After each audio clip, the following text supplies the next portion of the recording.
इधर तुर्की और सीरिया में लगातार तबाही का मंजर आ रहा है सामने। आपको बता दें, दक्षिण तुर्की और उत्तरी सीरिया में आए शक्तिशाली भूकंप के बाद खोज और अभियान जो बचाव कार्य है वो लगातार जोरों पर है।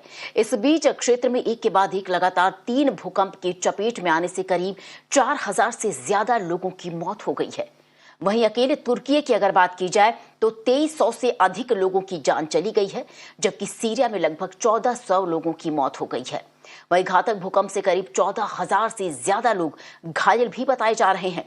इस बीच तुर्की ने 7 दिन के राष्ट्रीय शोक की घोषणा की है। वहीं दर्जनों देशों और संगठनों ने बचाव दलों को तुर्की और सीरिया भेजना भी शुरू कर दिया है। इसमें अन्य देशों में आपको बता दें, रूस, इराक, जर्मनी, स्पेन, नीदरलैंड भी शामिल है।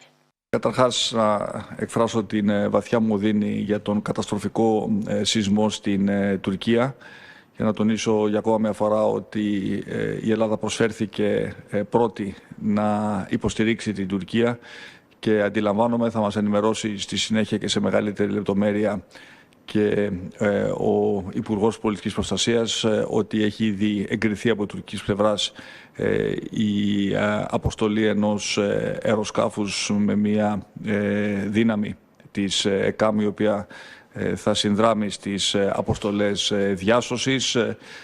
Θα πρέπει να θέσουμε όλες τις δυνάμεις μας στην διάθεση της Τουρκίας ανάλογα με το τι άλλο μπορεί να μας ζητήσουν. और हमारे सहयोगी श्रृंजवा इस वक्त हमारे साथ जुड़ गए हैं। श्रृंजवा, सर्च और rescue operations are continue, please give us more details. Yes, it's absolutely necessary that search and rescue operations go on, because if you have to find people from under the rubble, then there must be people still under piles of masonry and bricks and so on.